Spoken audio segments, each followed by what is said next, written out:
Let's look at home and work conflict systems. One of the purposes of this course is to help us understand why people act unethically, why things go wrong or seem to go wrong so easily in organizations.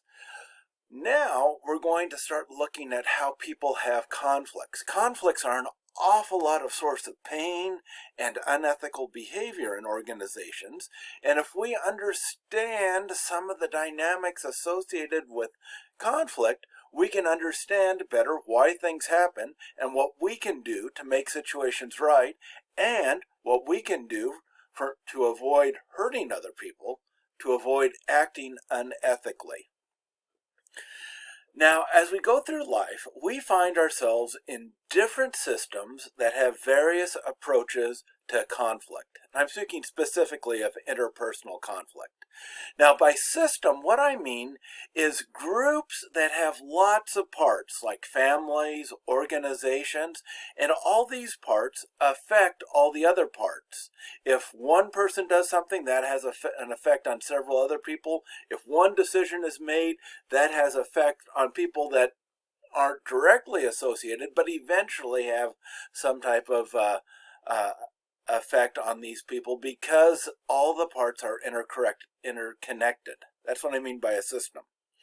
Now, our home system, the system that we grew up in with a mother and father or whoever our principal caregivers were, typically determines what we find normal. We grow up in a family and we assume that what we're experiencing is normal because we don't really have much experience with anything else. So our family system, our home system, has a big influence on how we view conflict. But our work system also has a big influence because it determines on how well we personally can be effective and how well the organization as a whole can be effective in accomplishing its goals. So we're going to look at both home systems and work systems in this approach. Now, I want to propose three different types of systems. The first system is the avoidant system. And what I'm going to do is I'm going to describe characteristics of each of these different types of conflict systems, the way that people have conflicts. And at the end, I want you to go through and say, okay, well, yeah, that rule there describes mother. That rule there describes father. That rule there describes work.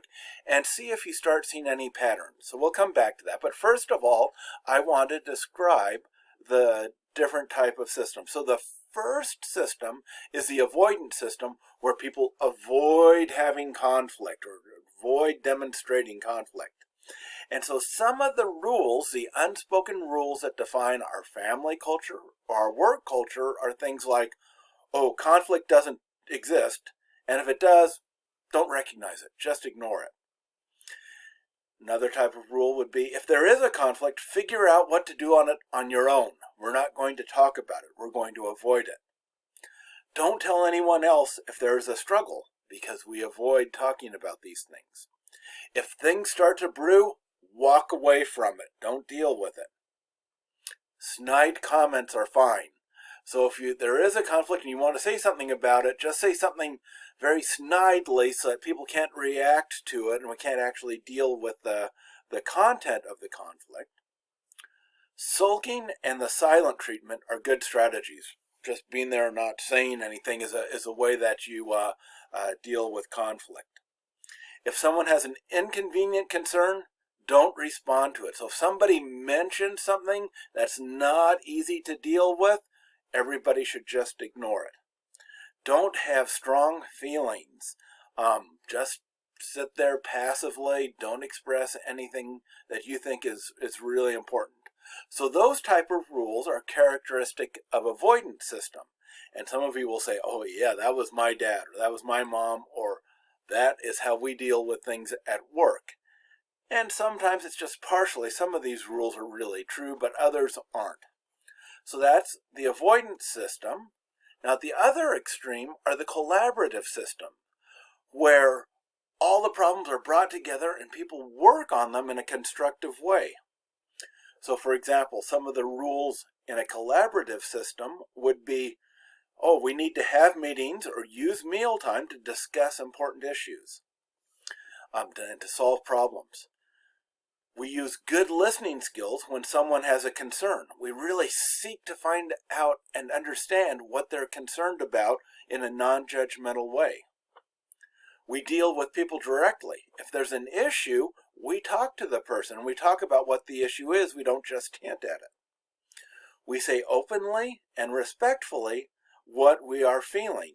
So it's not just taking these strong negative feelings and pouring them all out and letting them explode, but everything is, we can address all issues, but we do everything with respect of the other person. Help is offered in resolving children or other employees' conflicts. If we sense that there's some type of conflict going on, we get involved to help the person express themselves and to find constructive solutions. Regular interaction is important. We keep the communication open. We continually show respect to one another so that we can express everything that we need to. Sulking, withdrawal, and the silent treatment are not allowed. If there's something that concerns you, you've got to use words to express what's going on. Strong feelings are seen as normal and are allowed to be expressed respectfully. You can have strong feelings, and we expect you to have strong feelings, but it all has to be shown with a lot of respect so that everybody can collaborate together. So those are examples of collaborative systems. And sometimes you have a mother who's demonstrated many of these things, or a father, or maybe this is how you do things at work, but not at home.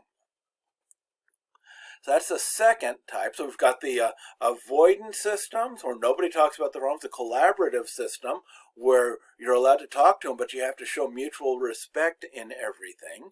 And then the third system is the aggressive system. And this is kind of the opposite. Rather than cooperating or avoiding, we fight about things.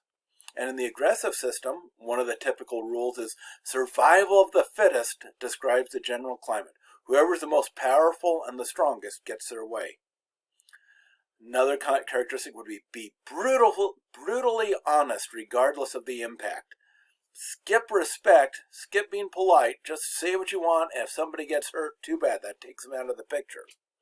Show your emotions strongly, even if it hurts someone. Again, no respect, no concern with the other people's feelings, or little concern with their feelings.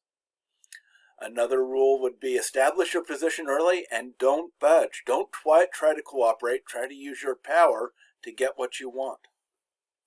Make sure someone on your side is with you when confronting someone else. So the idea of forming these alliances so that you can more easily overpower somebody else. Don't back down. Hold your ground no matter what. Don't be open to new information. Make sure you know what you want and then go get it and use all your strength to get it. If someone attacks, you have to fight back, because if you have more power than they do, you might win. And then a final idea is that people who don't fight are weak. So you should expect of yourself this idea that you want to overpower the other person.